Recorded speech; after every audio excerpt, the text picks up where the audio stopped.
a PET CT scan of a mouse rotating in 3D. So it's nice to meet you. As I said, my name is Zach Gerberg. I am a student. I'm a bioengineering student at McGill University, but I'm also an application scientist and a software developer for the Imalytics software. Today, I'm joined by Stephen Marchant, the CEO of MediLumine, which is a biotech company that has specialized in the field of preclinical imaging for over a decade now. And today we're joined by our speaker, Felix Gremzy, a computer scientist and doctor of medical physics. Felix is the CEO of Gremzy IT, which is a company that specializes in software applications in the field of preclinical imaging, such as reconstruction and analysis. He's also the creator of Imalytics, the tool that will be presented in today's discussion.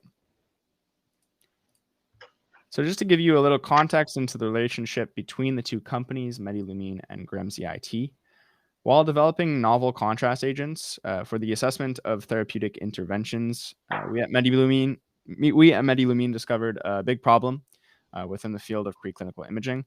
We discovered that there was a lack of a unified platform for biologists to use in analyzing their data.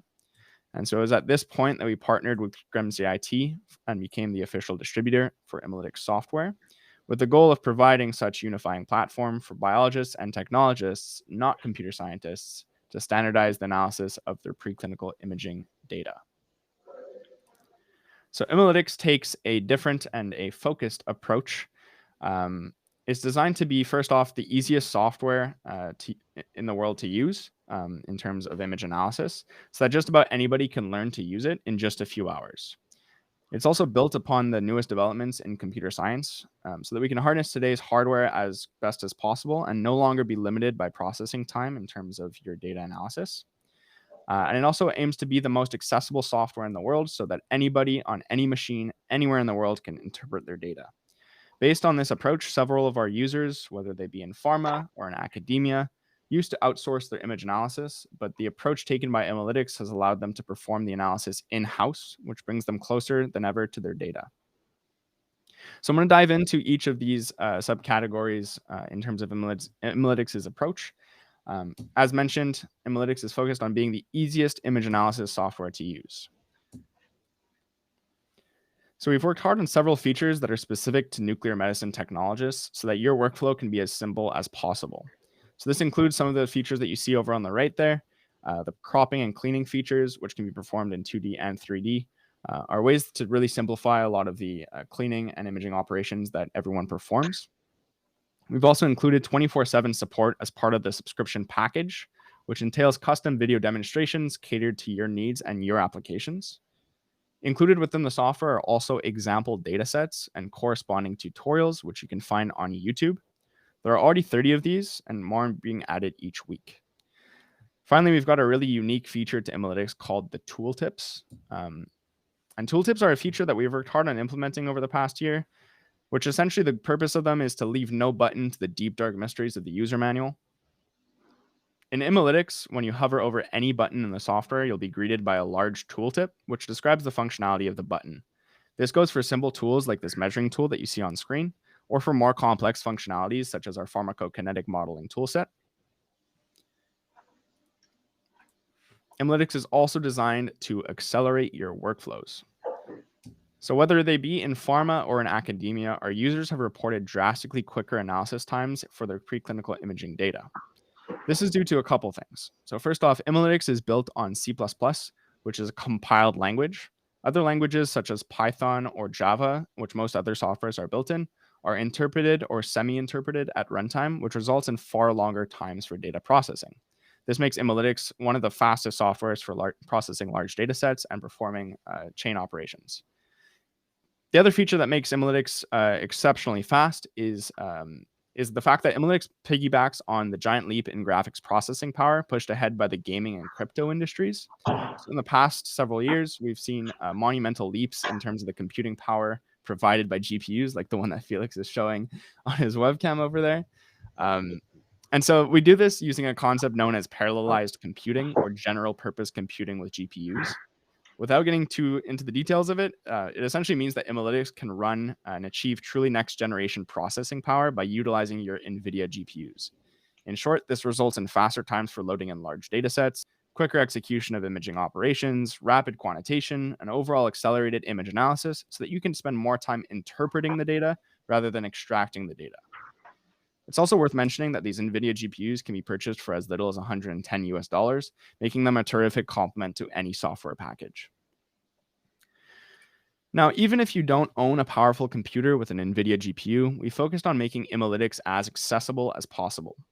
We currently have 3 options for image analysis.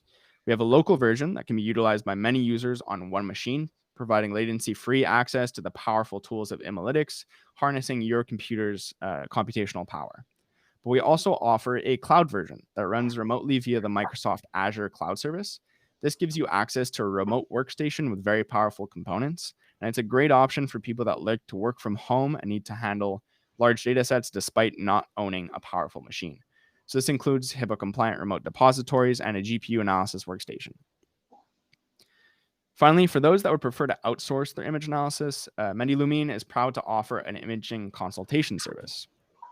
Our imaging consultation is a new service that we're offering designed around maximizing your preclinical imaging data. We offer methodology consultation for pre-imaging methods, including tail vein injection. We also offer consultation for acquisitional parameters revolved around your specific study and in terms of your analysis methodologies. We also offer the development of algorithms for the automation of your analysis.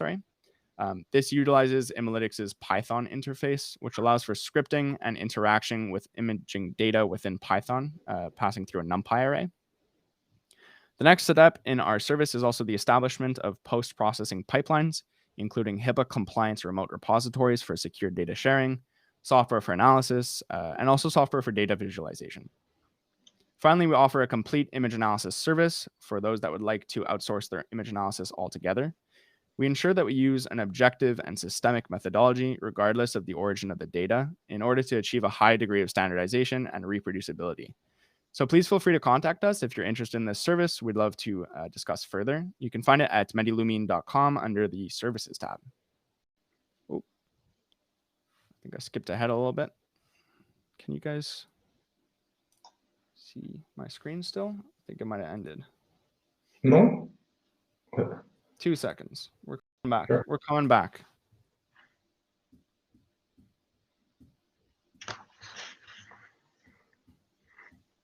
Sorry about that, folks.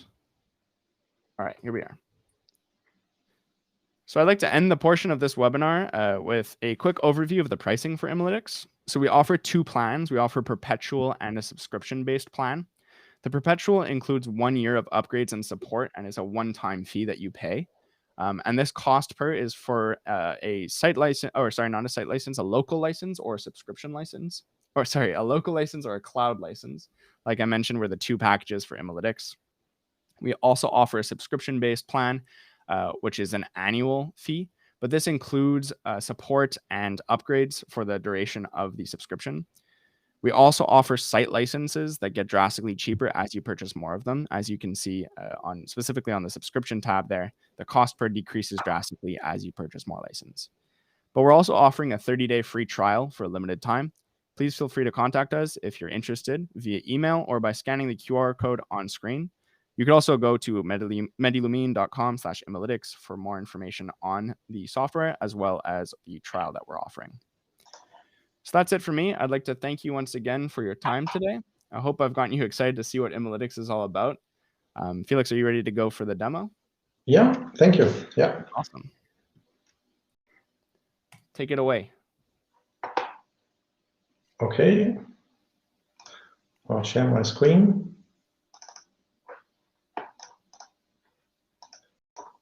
There it goes. And here is the Imalytics software. So I'll just minimize this. Yeah, thank you, Zach, for the introduction. And so I'll start the demo here by showing you how to load a data set. So there are a few ways. And the easiest one is just to load in, just double click the data set here, a DICOM file, or you can drag it into the software and then it'll load actually the whole 3D stacks. So these files in the folder here. These constitute the CT data, whole volume, and this is now from a 4-mouse scan with a 4-mouse bed here. And then you can load in the PET data similarly as an overlay. And that appears here now, and we just need to adjust the windowing so that we see it better. Here now you see the PET CT data. Can you see that? Can you hear me? Is that okay? Yep, looks great so far. Okay, great, thanks. And yeah, so let me explain a bit the structure of the software. So here you have a toolbar, and there you can open more views, like actual view here, coronal view, sagittal view, the 3D view, and you can choose any combination to optimize your screen usage. The more you have, of course, the smaller they will get. And then you can toggle here a few settings, like the interpolation or the symbolic rendering. Here we can show, for example, the bounding box of the data sets. You can toggle that with this menu here, or a segmentation. I'll get into that. Here you see these tooltips that Zach already mentioned. So pretty much every button in the software has a tooltip that explains what it does, and it helps you get into it, understand the software. And we also have many videos here built into the software for each of the mouse modes. Here on the vertical toolbar, these are the mouse modes. So this is for slicing through, or this is for panning. This is for zooming. This is for rotation, so we can rotate this into the correct way. This is to go through the time. So the PET data that we loaded here is actually has multiple time points, and we can go through the time, and you can see how the tracer accumulates over time. This is for interactive windowing, so you can change the windowing interactively, or you can also do it with this dialog here, and then you see the histogram of the intensities. You can also choose different color tables if you like. And then here are some segmentation operations. And we have like a complex and simple ones. I'll go through them in a moment. But let me show one important aspect here, that is the cropping. So often you get a large data set like here with the 4 mice, but also with a lot of noise on the outside, like unused or useless data. And this data set is getting then quite large. Here it's 800 megabyte, the CT file. And you can, with the cropping tool, you can just crop out a region here of the mice. And then it's getting much smaller. It's already half of it. Or you can crop down further to 1 mouse, like this. And here you can choose if you want to crop the underlay and the overlay and the segmentation together. And so in this way, you can quickly crop everything. You can even crop it further here in the 3D view to restrict it to the what you need. And then you can save the file as a DICOM file, or several other formats like Nifty, Analyze, or here DICOM, which keeps then the metadata. And then when you are done with that mouse, you can click undo and go to the next mouse here and crop that, save it, and go to the next mouse. So it helps you break down your data, organize it, because then typically the image analysis is done on a mouse level.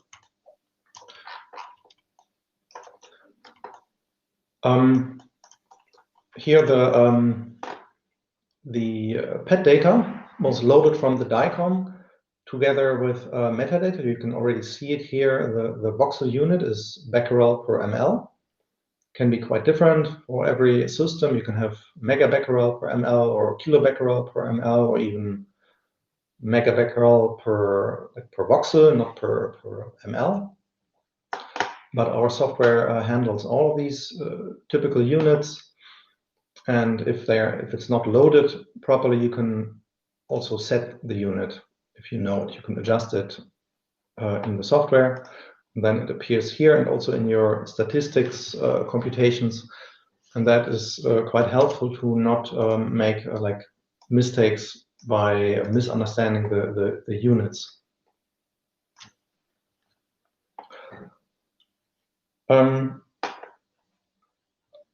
So for nuclear imaging, you might want to do a SUV calibration here.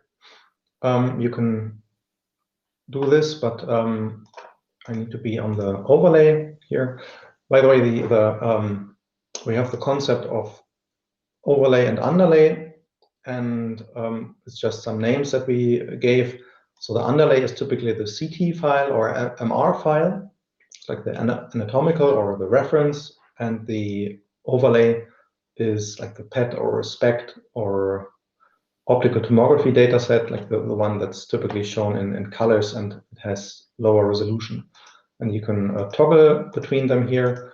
And then the operations that you perform will operate on the selected layer here. So for the SUV calibration, I selected now the overlay, and here you can enter the data, the required data, like the injection dose here, 7 megabecquerel, for example, and the mouse weight, 25 grams.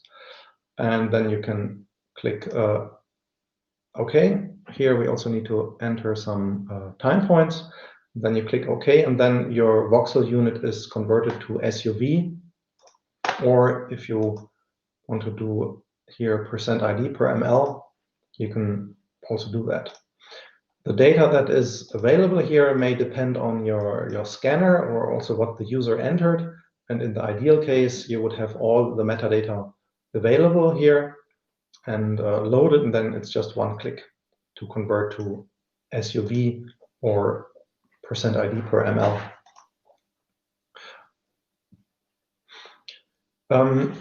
The software is installed with many example datasets, and we call them tutorials here. You can find them under this button. If you expand it, they are grouped into certain topics. Here, general topics. We have a tutorial for each of these mouse modes here. For CT, for optical imaging, PET SPECT, MRI, and ultrasound. So while this webinar is more about nuclear imaging, our software is also very useful for just standalone CT analysis or optical imaging or MRI or ultrasound. So you can work with any data that has voxels or pixels, basically. And now I'll load here a data set here, a dynamic data set from a single mouse here. And we can go through the time points here. You see the accumulation of the tracer. And we already have a segmentation here.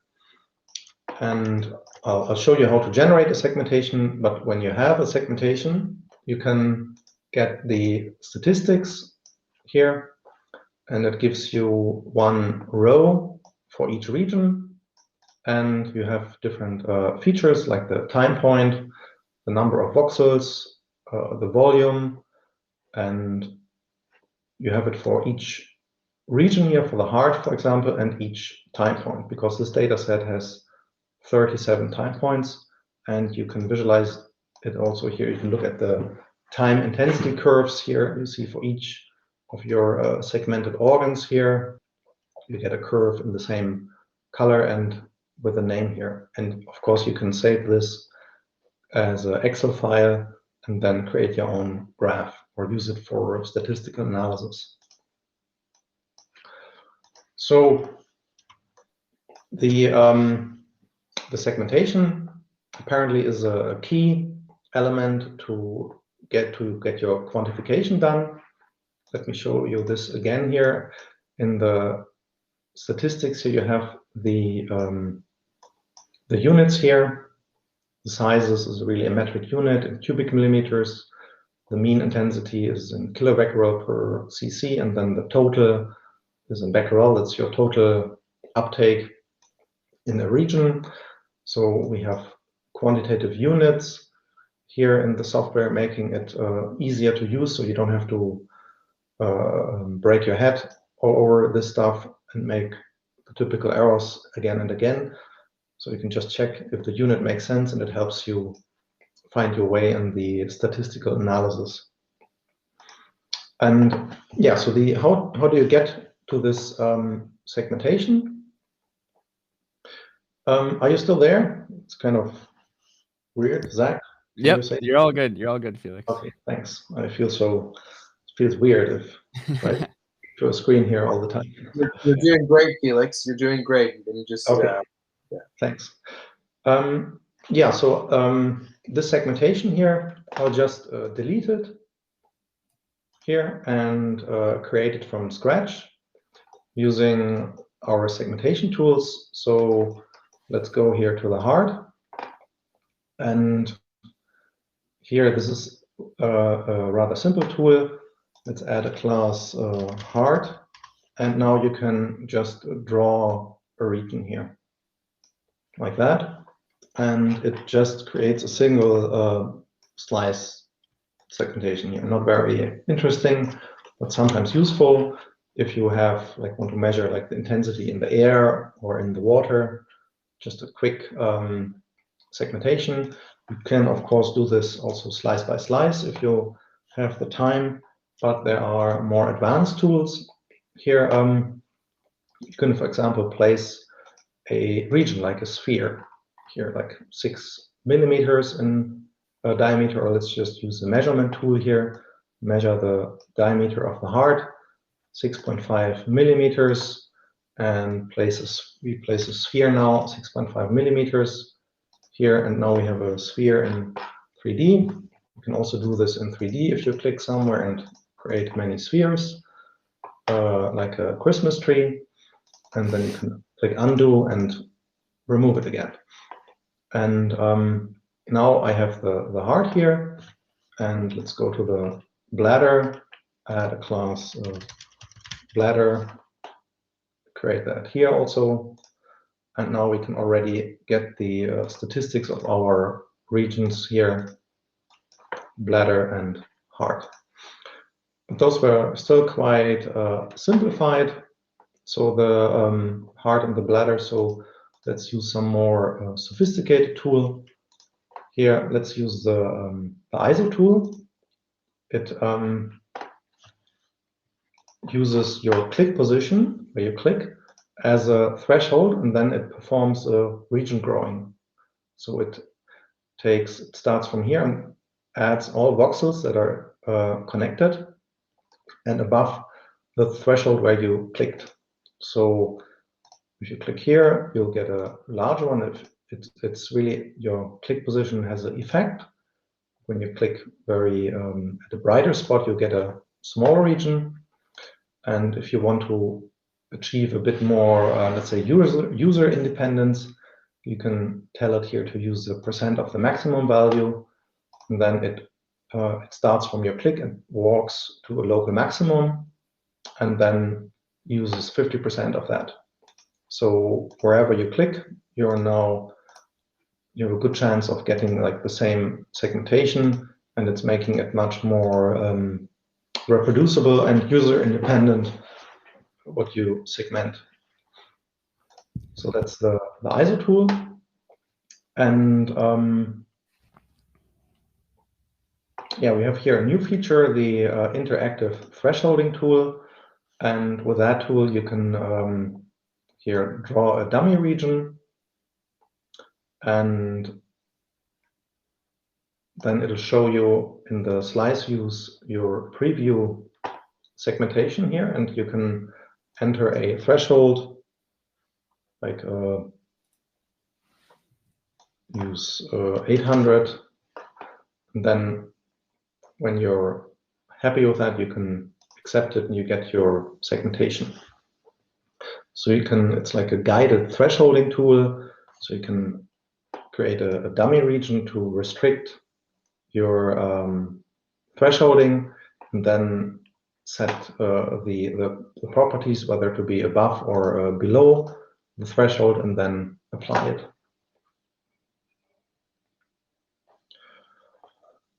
I'll briefly show you our most sophisticated segmentation tool here, but I'll load another data set here, and it's a scribble tool, and the way it works is you delineate your region here. For example, this is the spleen, and you delineate it with the scribbles like this, and you can do this in a few slices.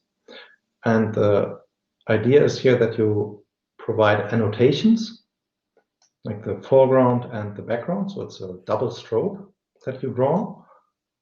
So in a single stroke here, you provide information about the foreground and the background. And you do this in a few slices. And then you can click here this connect button. And then it shows you the result, or as a preview in red. And then you can add more annotations, and it takes it into account. So you click connect again, and in this way you can, with a little patience, segment basically arbitrary regions just by repeatedly annotating them. And the tool is also smart enough, if you allow it to, by clicking here on this checkbox, intensities, to use the intensities, because the spleen here is enhanced using some microcity contrast agent, which Stephen can tell you more about for sure. And so this can also help for the segmentation. And now you see that it's much more, it's using the intensities also to delineate and segment the organ, but we have here some false positives, and we can tell the tool here that this is background and click on it again. Now we have the spleen here. There's a little more false signal. And then we add a class spleen and accept it. And now we have here in 3D the spleen segmented.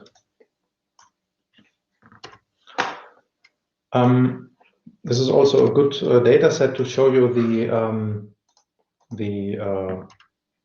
thresholding and associated analysis.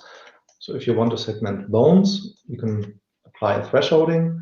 So let's add a temp class and do thresholding above the center value. So the center value is the value for the windowing here, the center value, and it's connected to the rendering. So in the 3D rendering here, in this ISO rendering, you see everything above the threshold. So you can use the windowing here to find a good threshold. So here we want to segment the bones. So I'll set it like this so that the bones are visible. And then I can perform a thresholding above the center value. And now I have here a segmentation. And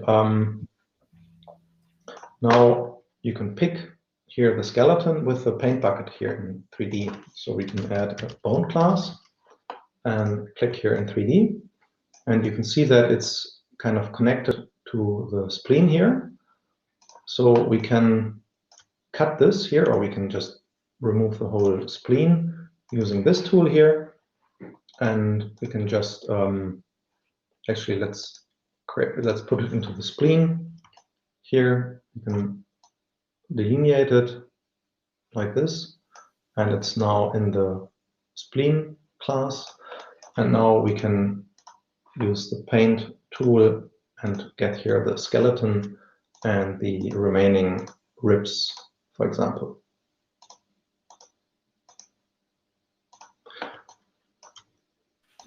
Or you can fetch also small items here. Let's add a class small and perform a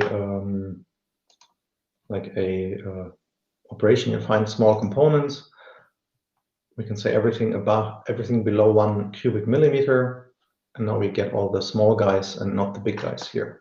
It's maybe a bit too big still, so let's find the really small guys with maybe 0.3 cubic millimeters. Now we get only the small guys here, and we can get the statistics from these regions, like their volumes, mean intensity. Yes, or if you like, you can also get statistics for a single class, like the number of their components. Let's save it as an Excel file.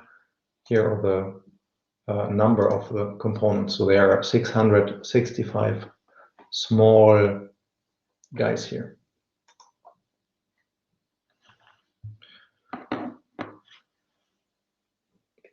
Okay, so let me load again another data set here.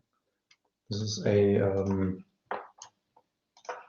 PET SPECT CT data set, and here it has in the overlay here, it has FDG as one channel, but also iodine. You see it in the thyroid here, and technetium here. It's in the bones and the liver, and you can also show all these channels together here in different colors. And if it was a 4D data set, you could also go through the time, but we only have a single time point here. But I'm basically showing this to show you that our software can handle not only 3D data or 4D data, but it can handle also 5D data. And then the fifth dimension would be here the channels. Here in this example, we have 3 channels, like from 3 tracers. And this works well with the PET CT because the SPECT, with the SPECT PET CT, because the SPECT detector can differentiate the energies, and then you can separate your isotopes here.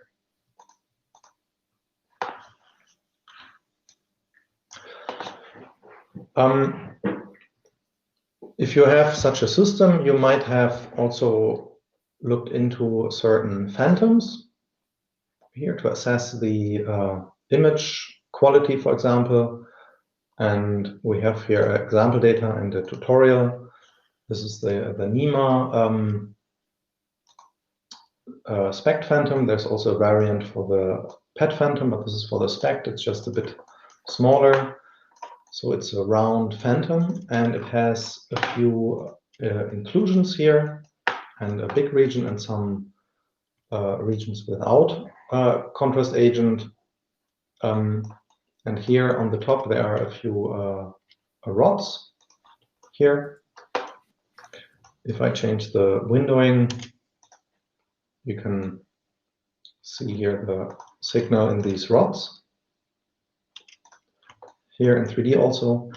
And with this phantom, you can, in principle, assess the resolution and your noise and your spillover of your system. And for that, you can draw like line profiles through these rods here and analyze that, but it's a very tedious process. So we worked together here with the group from Monique Bernsen in Rotterdam to develop an automated analysis. And you can find it here under the nuclear imaging menu here, segment SPECT phantom. And you have to load a reference segmentation here of the phantom. And we have a tutorial video explaining how to do that.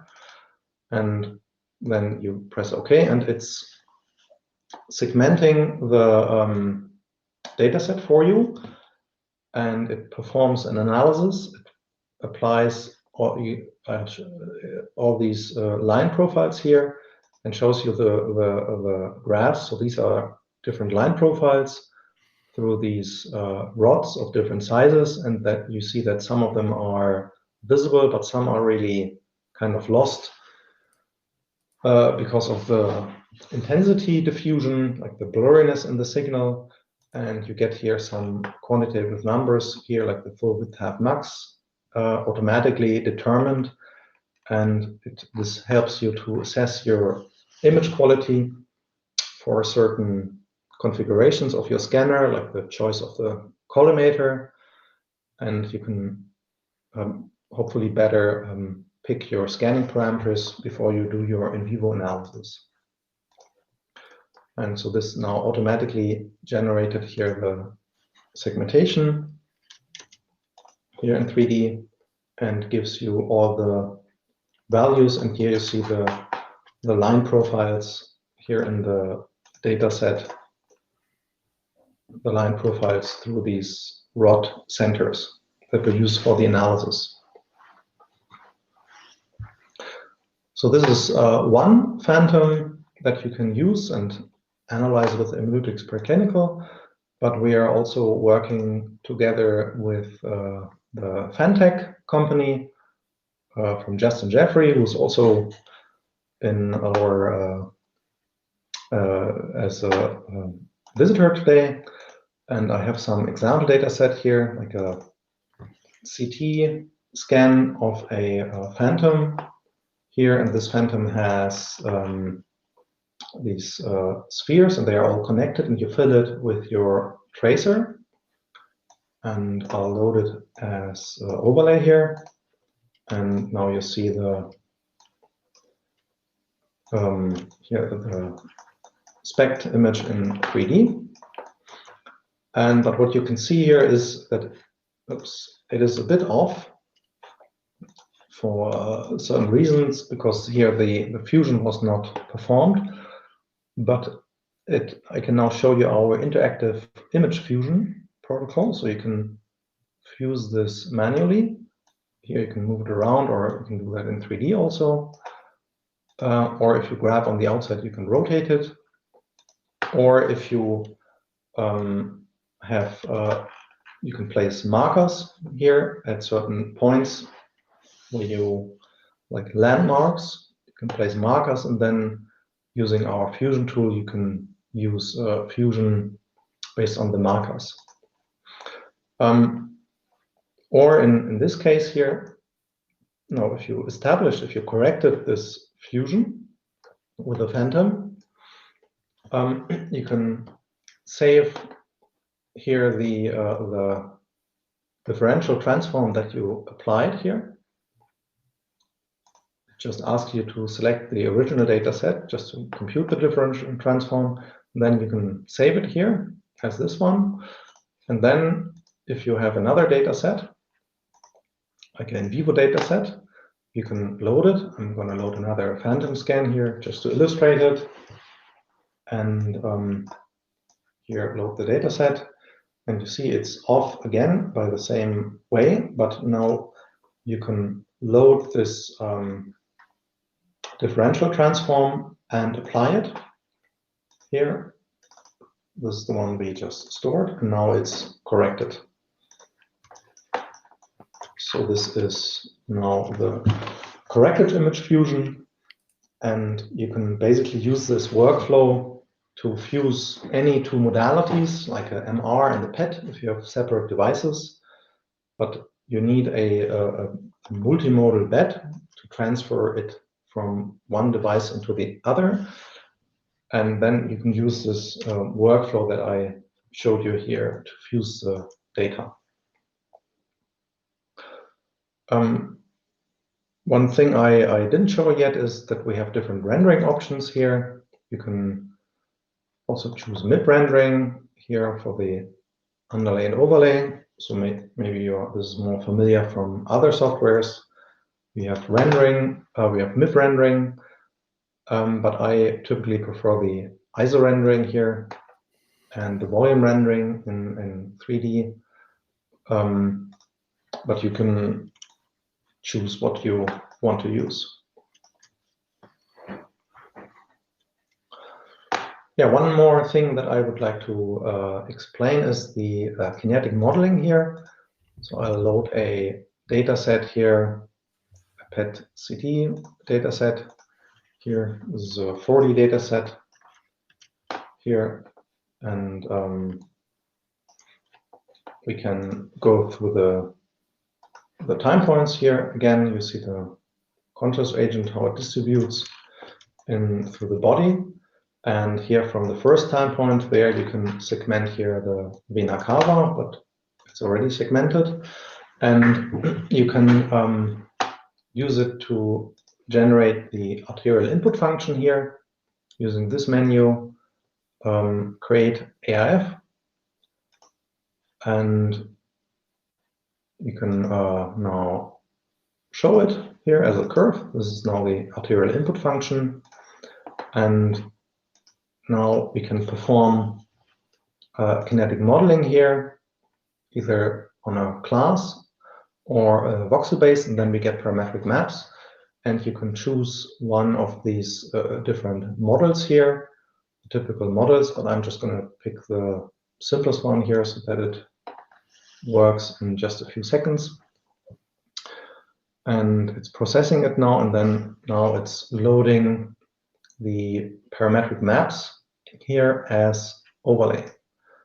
And now you here in the overlay, you see the K1 map or the RBV map with their units here.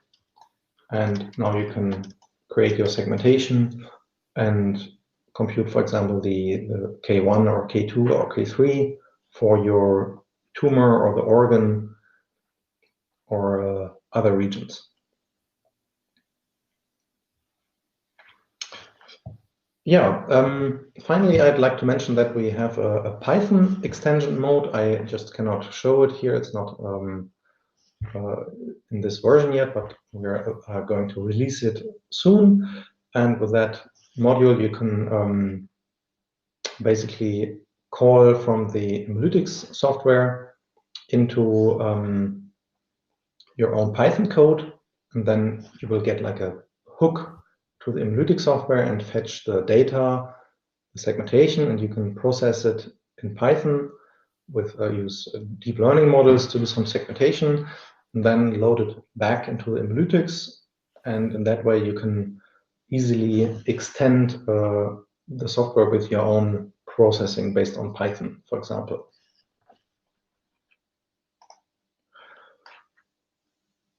Yeah, so the Zach briefly mentioned already that we have a cloud solution here, and this is what I'm showing right now. I hope you can see this on the screen. So now I'm in our cloud. It's a remote desktop on a virtual machine hosted by Microsoft Azure. And now I'm running this in the cloud computer. So you get access to a powerful computer here with NVIDIA GPU, Tesla T4 with 16 GB of memory, and you can bring your own data. You can connect to your OneDrive,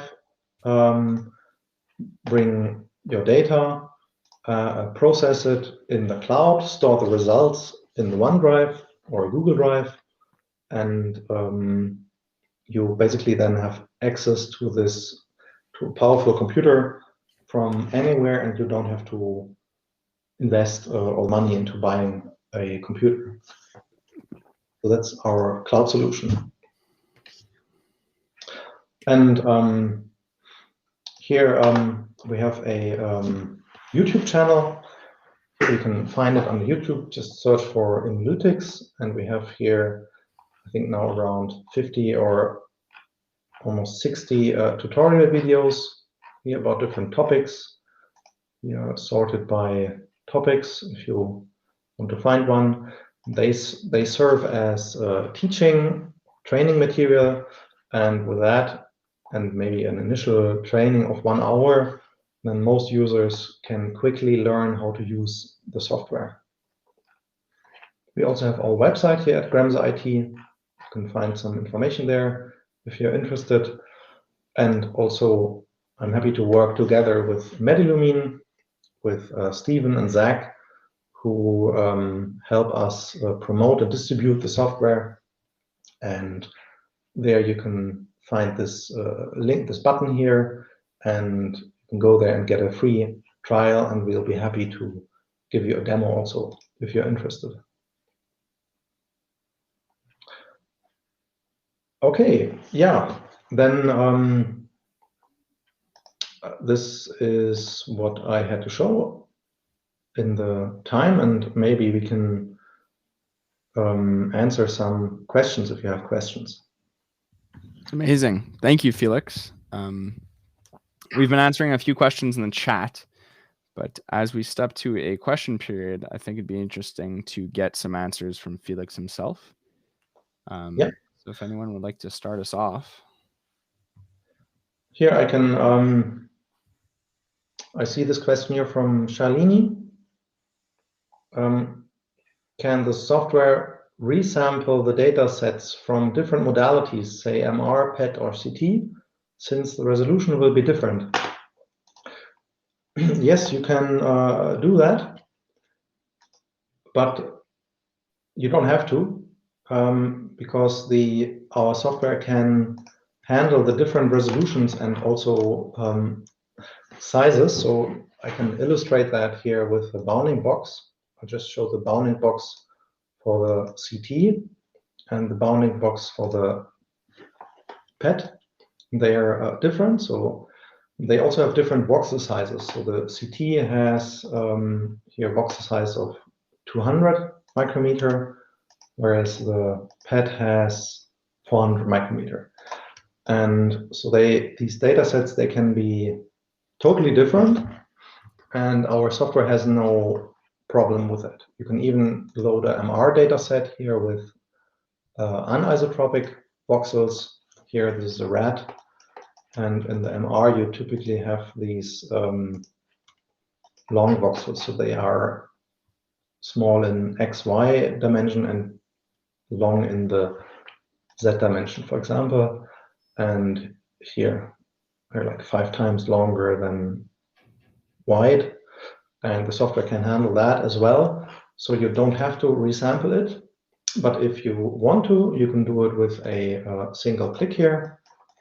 We have here in resample, here you can resample the overlay to the underlay grid. And then you have them at the same voxel size and resolution.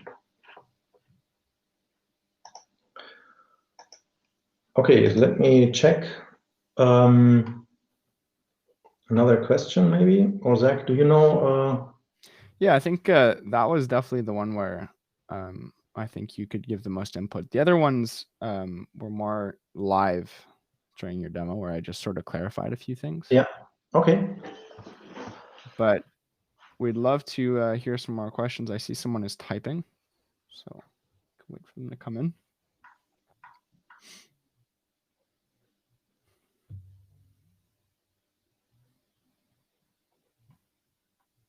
Oh, perhaps not. I can, in the meantime, maybe show the Brain Atlas tool that we have. Here, I'll just turn off the bounding boxes. And I'll delete the segmentation. And the Brain Atlas tool is here on the bottom, and it shows you a CT, or we have different versions. It shows you a CT of a mouse, and then you can align it with the data set here by panning, rotating, and zooming. Here, it's a different mouse, but you can really see the similarities here. And then when you have aligned it, you can apply it, and then you get here these regions placed in there. We have here like amygdala or central or cortex, and now you can see it in 3D also here. If I hide the CT file, we have here the brain regions segmented. And you can get the statistics here, the organ curves here for all these regions, and save these as an Excel file. It's like a big table. You can then perform further analysis with it. And we have different atlases for different modalities, and brain, rat brain, for example, but also like a total body segmentation from the DigiMouse brain atlas. But you can also create your own atlas and load it, and then use that and share it with colleagues or the community.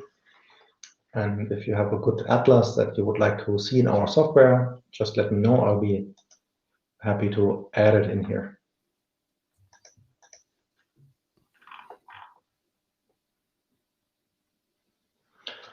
There's a question, can we perform automatic registration with the brain atlas if we crop the head? Yeah, it's a good question. It's something we're working on here, that we we will add here another button to align it automatically. So you would only then have to roughly put it into position, and then click a button, and then it'll align it based on the image similarity. And you can pick here PET data, for example, or MR data. So you have a few choices. But that is still work in progress, but we have something similar here that we are going to also reuse for that. That is, we have here image-based image fusion. So we have it kind of in a different context, but not yet here in the brain atlas. But I think in a few months we will have it available here also.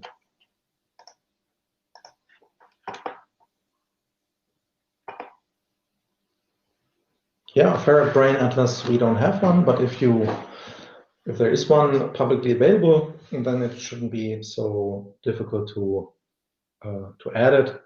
I recently worked with a group, and it took us like 1 hour to import their atlas into our software.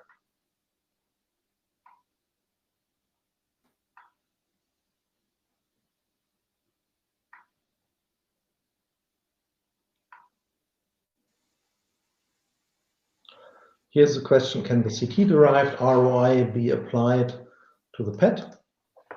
Yes, that can be done. I basically did it with the brain atlas, but I can show you another example here with a urinary bladder, for example, just because it's easy to segment. So let me just use the scribbles here. Add a class bladder, and I'll just delineate it here quickly in a few slices. So you can base your segmentation on the anatomic information here and segment it quite accurately from the your reference data set or your anatomical data set. And then now we have the bladder segmented here based on the CT data. And now when you select the overlay layer here and go to the statistics, you get the curve here. So it's the CT-derived region is applied to the PET data, and you get the activity curve here of the bladder here.